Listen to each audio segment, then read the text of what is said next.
Assalamualaikum warahmatullahi wabarakatuh. Tabi pun. Ya pun. Pemirsa Gunsan Talk, kembali lagi dengan saya Ferdi Gunsan. Kali ini kita akan bincang, guru adalah saya, tentang pendidikan juga dengan Prof. Sujarwo, salah satu dosen di FKIP Unila. Nah, kita akan membahas mengenai beberapa persoalan di pendidikan.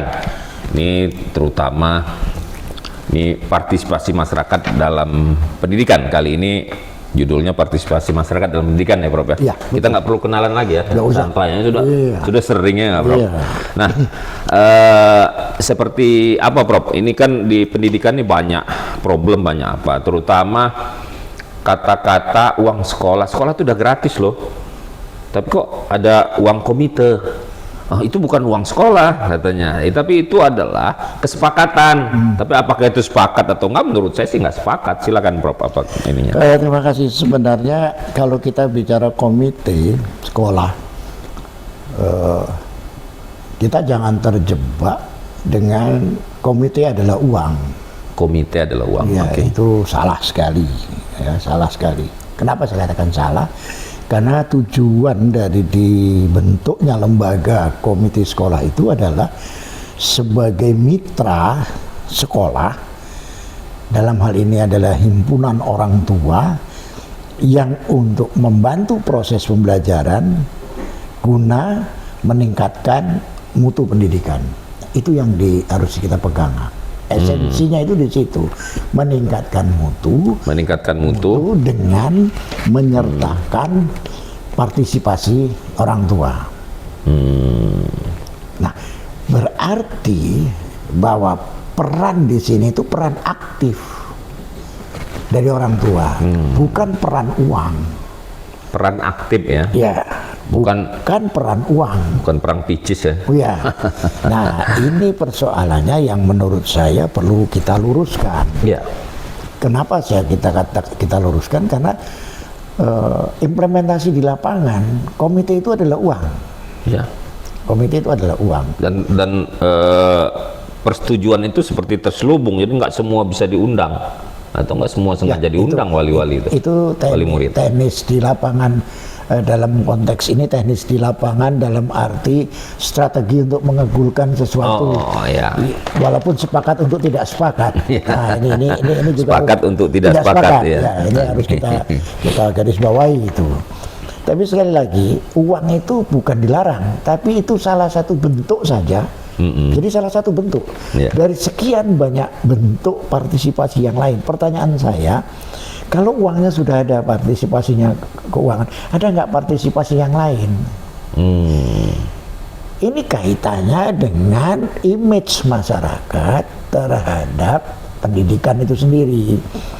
Pendidikan itu adalah proses yang berlangsung terus-menerus, merupakan partisipasi aktif dari orang tua dan guru serta masyarakat. Jadi tiga itu tidak bisa dilepaskan. Nah, kalau tanggung jawab pendidikan ini apakah hanya sebatas di sekolah dan orang tua aja, apa seperti apa? Nah, mestinya esensi teoritisnya atau esensi filosofisnya juga masyarakat, bukan hanya orang tua, bukan hanya sekolah. Tapi sayangnya pada proses perjalanan waktu justru sekarang yang paling banyak itu adalah partisipasi dari sekolah dan itu menjadi maksimal. Terima kasih Mbak Ipan, kopinya. Saudara-saudara, ini memang kami orang dua ini adalah penikmat kopi Lampung paling setia. Jadi tanpa kopi kurang bergairah. Tanpa gairah, dan itu memang merupakan hukum alam barangkali. Siapa yang sudah masuk Lampung kalau tidak minum kopi Lampung itu tidak sah. Oke, terima kasih ya. Terima kasih, Pan. Kita ngobrol santai misalnya. Nah, ini, Man. Oke. Nah, kalau kita tanggung jawab tadi, kembali ke tanggung jawab. Kita kembali kepada tanggung jawab tadi, ternyata sepihak itu lebih banyak diperankan oleh sekolah. Sepihak lebih banyak diperankan oleh sekolah. Salah satu contoh baru-baru ini, saya tidak perlu menyebut sekolahnya. Ada A itu tawuran. Kejadiannya jam 12 malam. Padahal nggak sekolah. Padahal itu tidak sekolah. Mestinya itu tanggung jawab orang tua, bukan Iya, tanggung jawab iya. guru. Jam 12 malam itu juga yang ditelepon kepala sekolahnya.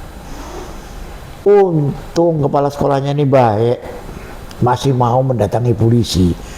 Dan dia merasa sebagai orang Ya, punya tanggung jawab. Tanggung jawab, ya, Iya. betul Mas. Tanggung jawab terhadap proses pendidikan anak-anaknya. Iya. Tapi kalau barangkali itu ukurannya saya atau Mas Kusnan, barangkali nggak mau. Iya. Akan mengatakan, Saya lagi nggak jam kerja. bukan jam kerja atau Iya. bukan jam proses pendidikan. Betul. Jadi nggak ada hubungannya.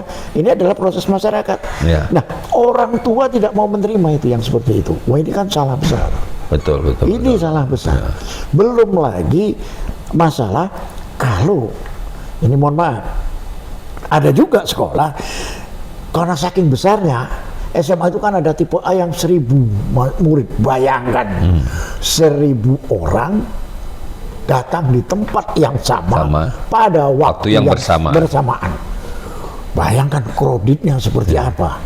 Di sela-sela itu ada muridnya yang bawa dadu koprak, mending senjata. Dadu koprak itu selip-selip dia main dadu koprak di belakang meja kan. Iya. Kacau ini. Nah, ini bukan hanya wilayahnya guru saja. Mestinya orang tua juga waktu memberangkatkan anaknya dari rumah tidak cukup dengan doa atau uang. Tapi juga Ujangan-ujangan moral. Zaman dulu kan pasti ada ujangan. Iya. Gitu. Iya, karena ngelihatnya begini, Prof ya. Saya karena pernah bekerja di swasta itu ya. Iya. Kata bos saya, jam kerja itu milik saya. Karena kamu saya bayar. Ya. Misalnya dari jam 8 sampai jam 5 sore. Itu saya, bukan milik keluarga kamu, bukan milik tetanggamu. Nah, sama seperti ini. Saat di sekolah memang milik sekolah. Tapi kalau udah luar jam sekolah, milik orang tua. Orang tua. Jadi orang tua jamnya lebih banyak dari sekolah. Betul. Mestinya kan gitu. Aktif itu lebih banyak dari orang tua. Jangan hanya menunggu partisipasi dari pendidikan guru. Iya. Pendidikan dari guru. Jadi sekali lagi lembaga sekolah itu bukan tempat lembaga penitipan anak.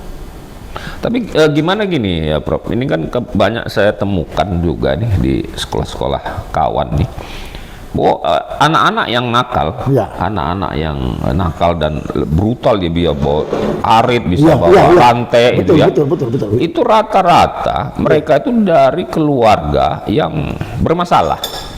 Bisa dari broken home, bisa keluarganya pisah, bisa keluarganya itu memang orang tuanya itu preman.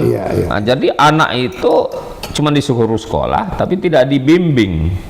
Nah, mungkin juga di situ mereka di rumah itu minimum. Nah, ini caranya ngatasinya gimana? Karena ini nggak mungkin kita bisa serahkan ke orang tua. Akhirnya juga memang di sekolah guru penuh rasa takut karena melanggar HAM. Kemudian akhirnya nggak peduli dia. Gimana pendapat Prof? Kalau sambil ngopi, Prof. Ya, ini harus supaya inspirasi kita naik gitu ya. Kita bincang santai aja nih. Nah, kembali ke situ sebenarnya apa yang dirisaukan tadi, betul. Saya juga merisaukan itu. Karena apa? Karena sekolah betul-betul kerepotan dengan pola-pola seperti ini, dengan pola-pola pendidikan yang orang tua yang seperti itu.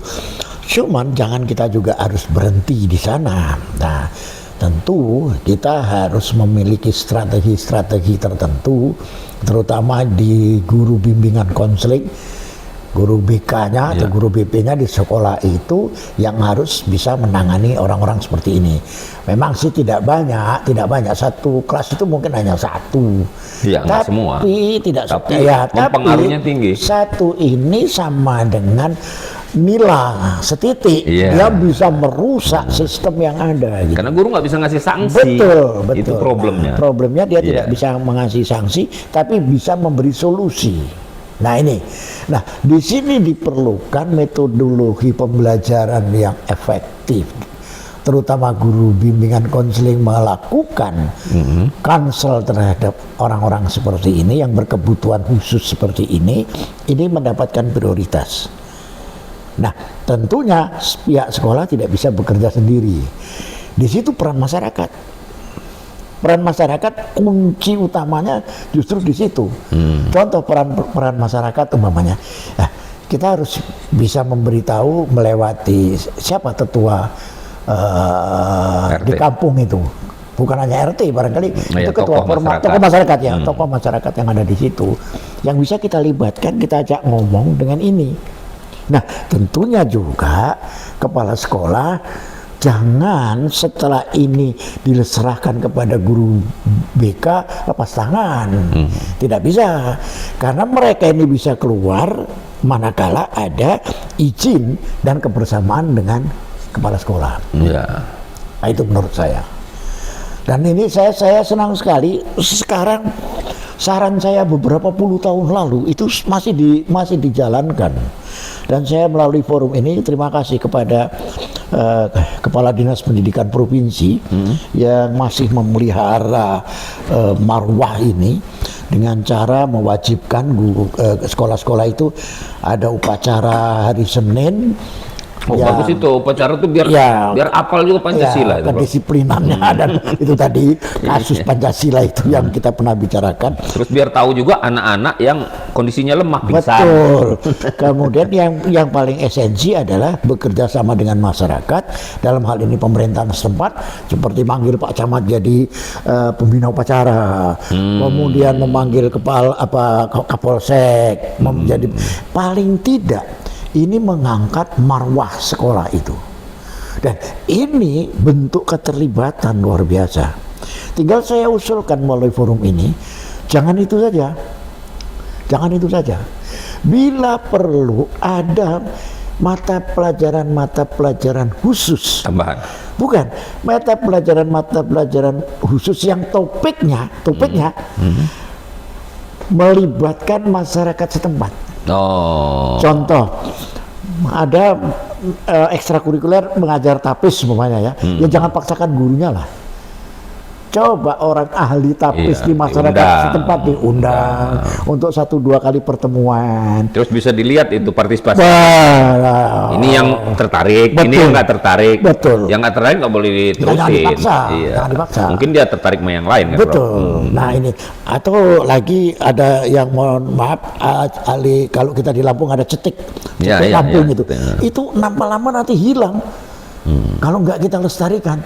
Nah itu diajarkan oleh guru kesenian, ini loh cetik Lampung. Soal budaya. Iya, soal budaya.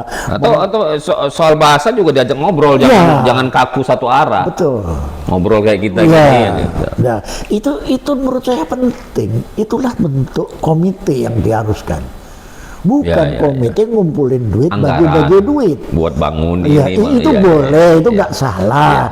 Tapi porsi besar harus yang tujuan sebenarnya itu tujuan esensinya adalah kan untuk anak itu, bukan anak itu ngelihat gedung-gedung bagus bukan. Nah, tapi esensi itu yang harus kita sentuh. Tapi mungkin juga karena banyaknya tawuran, kembali ke tawuran, Prof. Misalnya Polsek tadi. Iya. Atau Kapolsek atau wakilnya atau Babin Kamtibnas atau Koramil kan bisa saja mengajari di situ bahwa undang-undang nggak perlu terlalu luas kan, kecil aja bahwa praktis aja. Kalau kalian bawa senjata tajam hukumnya segitu terus kalian bakal nggak ketangkep mungkin. Sekarang banyak CCTV misalnya begitu lah. Betul. Terus dari Koramil juga mungkin pembelajaran yang bagus gitu. Masuk di kelas-kelas khusus. Sudah gitu, selain gitu juga pembelajaran rasa korsa kali ya. Rasa korsa itu untuk anak-anak dilatih jadi komandan upacara yang berminat. Yang nggak berminat kan nggak boleh juga dipaksa. Jangan. Ya. Menarik itu, Prof. Menarik. Jadi salah satu contoh umpamanya pendidikan PMI. Palang Merah Indonesia. Itu masih ada nggak ya kalau zaman umpamanya masih ada ini SD dulu ada loh. Umpamanya itu masih ada. Kita jangan cuman ruang LKS itu saja, tapi panggil ketua puskesmas di situ. Mereka yang berminat itu diajari pada hari-hari tertentu ada cara membuat pertolongan pertama. Jadi umpamanya gini, sekarang ulangan sudah selesai. anak-anak ada waktu jeda menunggu libur atau gurunya masih ngisi rapot. Dibuat itu program. Hari ini yang berminat dengan baris berbaris, hari ini berminat dengan kesehatan tadi dan seterusnya. Cukup 3 hari, tetapi secara kumulatif itu melibatkan masyarakat. Iya kayak diambil jam kerja sama seperti ini juga ya balik. Kalau orang anak-anak yang masih SD itu kan ada yang cita-cita jadi dokter, betul ya dokternya dipanggil mungkin dia ngejelasin kayak apa yang bisa dia ngerti gitu, iya kan? Itu oke lah kalau SD. Maksud saya ini kita sekarang level SMA saja. Oh level SMA. Level SMA saja. Jadi umpamanya dia ada yang kita perlukan penanggulangan bencana alam. Yang apalagi sekarang ini kan, lagi rame-ramenya. Iya, banyak itu kita panggil dari BNPB. Ya. Untuk bagaimana sih kalau terjadi kebakaran apa yang harus dilakukan? Bagaimana tsunami, gimana iya. Nah itu tinggal lihat geografis. Namanya kalau di daerah-daerah pegunungan itu barangkali gempa. Ya. Kalau yang daerah-daerah pantai barangkali tsunami. Ini diajarkan kepada mereka. Jadi ada peran di sana. Nggak lama-lama 1 hari itu dibagi 2 season untuk mereka itu sudah cukup luar biasa. Betul. Dan tidak besar biayanya. Yang enggak ya itu dari dana komite bisa kita ambil. Itulah peran dana komite. Jadi saya kira komite bukan berarti dibelikan laptop guru dibagi-bagi, bukan. Gurunya sudah dapat sertifikasi kok, ya harusnya beli sendiri. Bisa juga apa kalau istilah anak-anak itu jimpitan. Ya kan kasih kotak serah nyumbang berapa gitu kan. Paling kan dipakainya untuk makan aja kan, untuk makan itu untuk mereka bukan untuk ini. Bukan transaksional diundang terus dia harus dibayar sekian gitu kan enggak. Ini kan untuk generasi penerus. Generasi penerus. Kita kemukakan kepala sekolah meng-endorse pada stakeholder ini untuk datang ke sekolah untuk itu. Ya, salah satu ya menangkal tadi tawuran, terus juga menangkal budi pekerti. Betul. Ya kan? Memproses pendidikan budi pekerti. Budi pekerti itu kan bukan soal belajar budi pekerti aja, gitu. Jadi harus diterapkan ya, sehari-harinya harus diterapkan gitu. Sekolah, nah, ya kan banyak sekarang keluarga itu.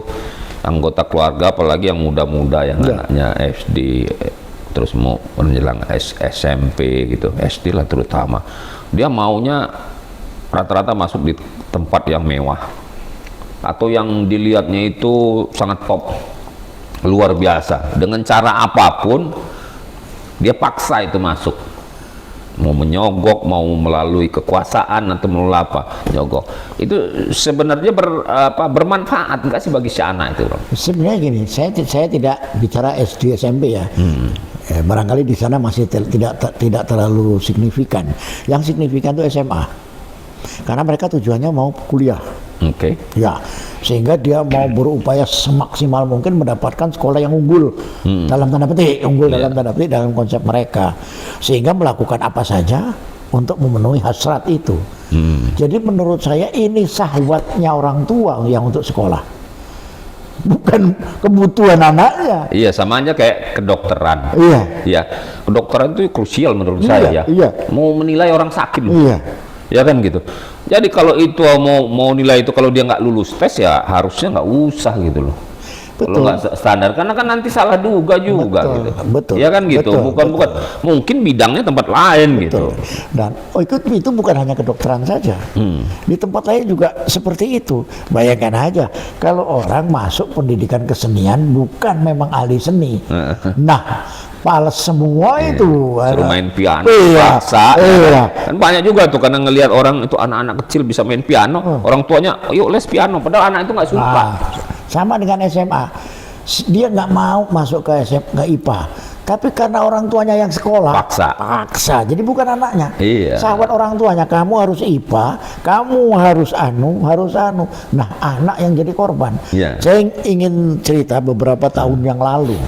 Ini pengalaman menarik untuk saya. Ada seorang keluarga, anaknya dipaksa untuk menjadi guru olahraga. Paksa jadi guru olahraga. Memang orang tuanya dia guru juga? Bukan, tapi dia nggak tahu apa alasannya. Begitu anak itu selesai sarjana olahraga, ijazahnya diserahkan pada orang tuanya. Oh, mau anaknya itu gitu, Anaknya karena mau, terpaksa tadi. iya dia Oke. mau Lulus. ya, lulus dan dia diserahkan bapak, ini ijazahnya sudah saya pegang, saya serahkan kepada bapak, tapi saya tidak mau menjadi guru olahraga. Bayangkan kalau sudah seperti itu. Padahal bapaknya kepingin dia jadi Jadi guru, guru kan? olahraga. bukan lulus sekolah Bukan aja, lulus ya sekolah kan? aja. Tapi karena anaknya tidak mau melawan perintah orang tua dan tidak mau mengecewakan orang tua, ya sudah, ijazahnya. Kalau soal dia jadi guru atau tidak kan pilihan hidup dia. Iya. Nah, ini juga menjadi persoalan, mestinya ini pembelajaran bagi kita semua. Nah, tapi gini, Prof. Ini kan kita mungkin dari tahun 70-an kali ya. Tahun 70-an atau 80-an lah. Karena tahun 70-an kalau masuk universitas, kalau kita punya ongkos ke Jawa ya pasti diterima gitu ya. Tapi di Jawa sana kan rata-rata sekolah. Kalau di Sumatera Selatan, apalagi Lampung ini ujung belum provinsi, ya nggak ada universitas kan gitu ya. Nah, jadi yang mampu sekolah di sana. Nah, makin 80 ke atas itu sampai saat ini, itu rata-rata tadi kita bicara SMA, anak-anak ini dipaksa untuk ikut bimbel. Dipaksa ikut bimbel itu karena harus masuk jurusan ini, jurusan ini, jurusan ini gitu. Nah, di bimbel itu kan yang dipelajari adalah latihan soal. Ya, Kalau soalnya itu, dan memang rata-rata mirip soalnya kan, betul. dari sekian ribu soal pasti ada yang keluar gitu ya. Betul.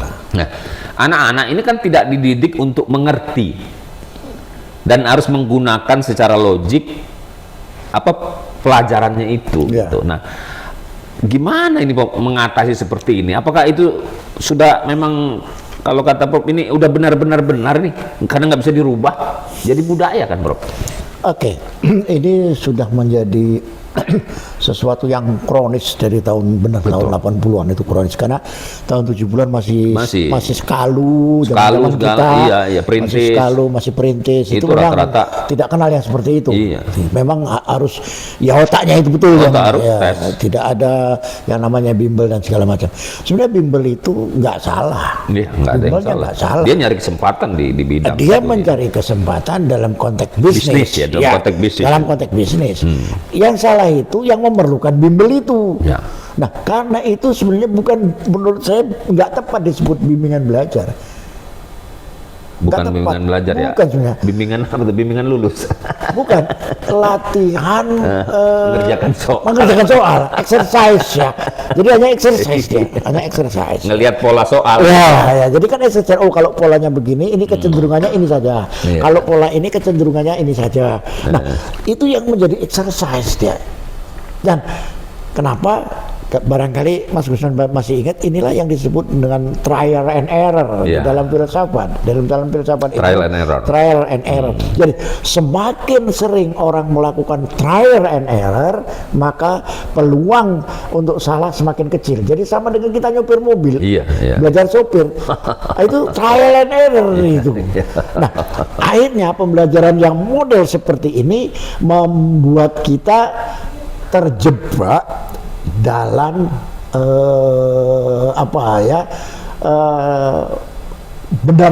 yang salah menjadi benar-benar benar, padahal salah.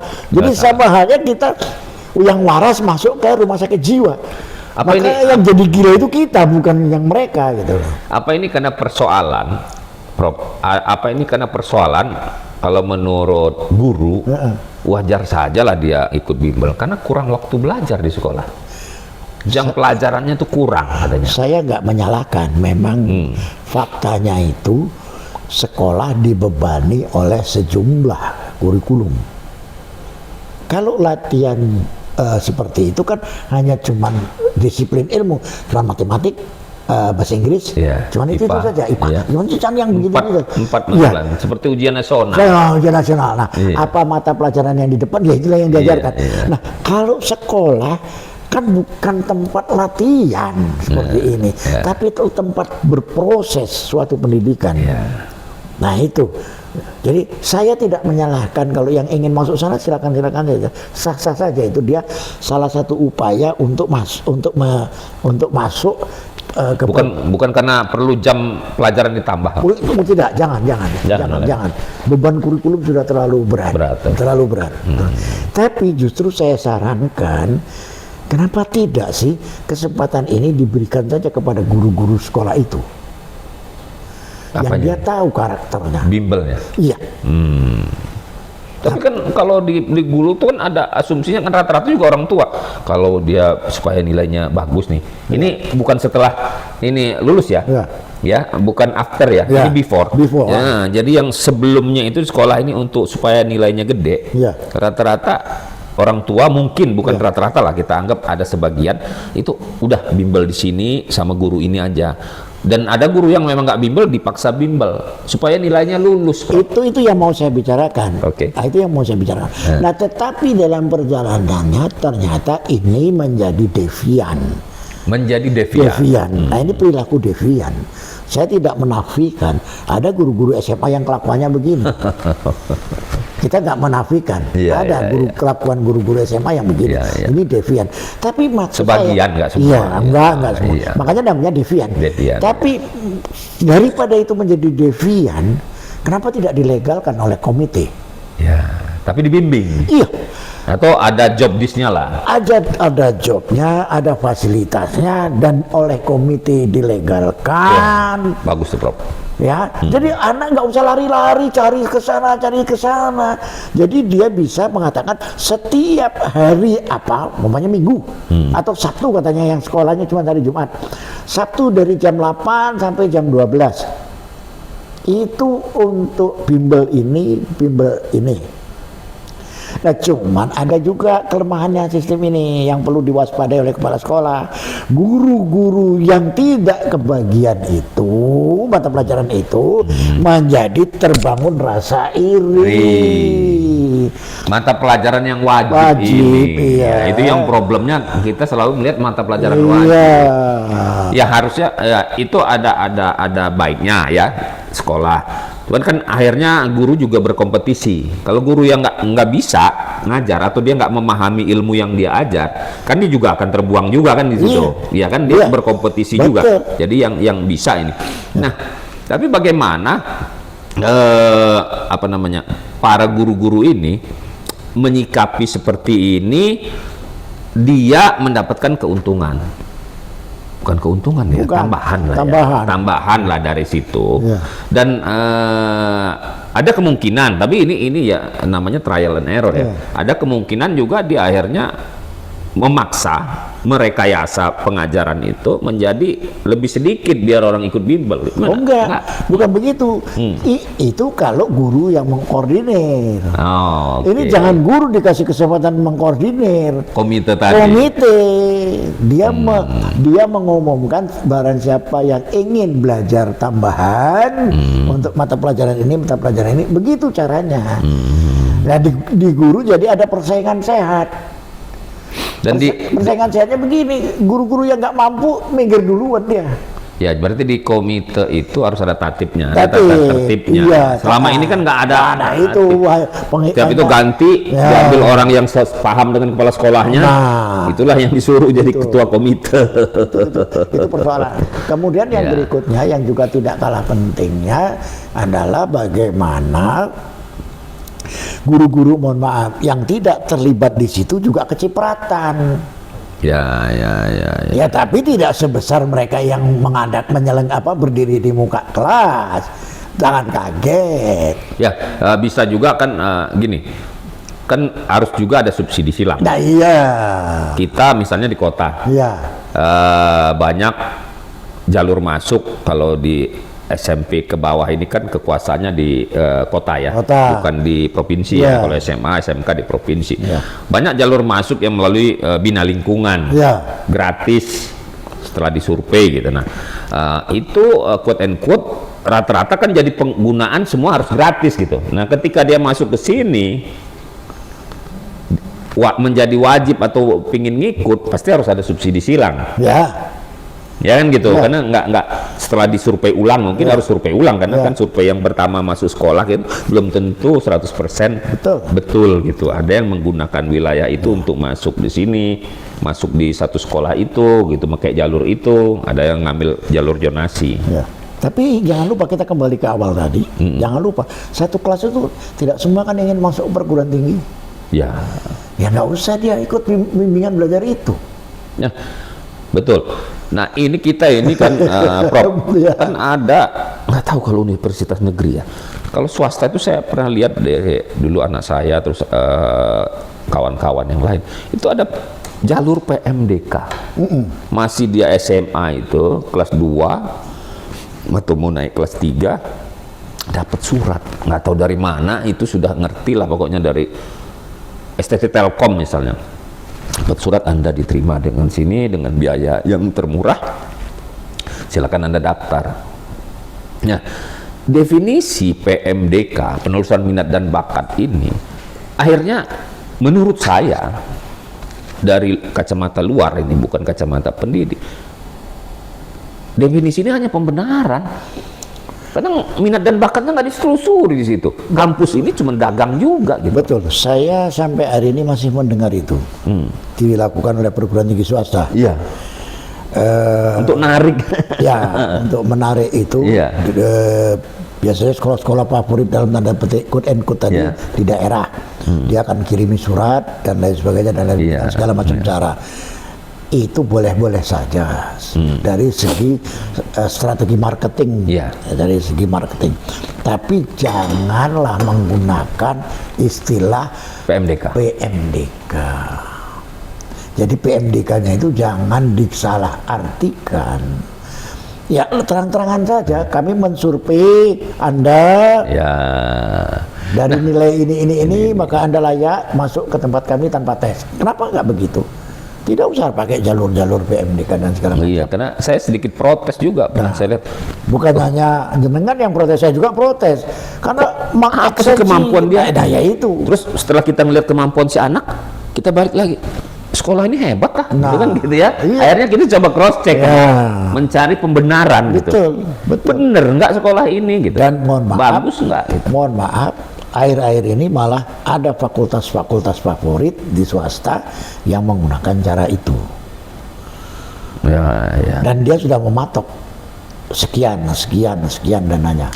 Nah sebenarnya Prof ya, PMDK itu ada nggak sih di kurikulum kita itu? Kalau saya tidak Kurikulum tahu, apa terakhir ini? Kurikulum Merdeka. saya tidak tahu kalau yang terakhir ini menurut saya malah mungkin nggak ada. Tapi saya ingin bicara tentang hakikat PMDK itu. Penelusuran minat dan bakat itu adalah melibatkan antara institusi pendidikan tinggi dengan SMA. Itu ceritanya panjang.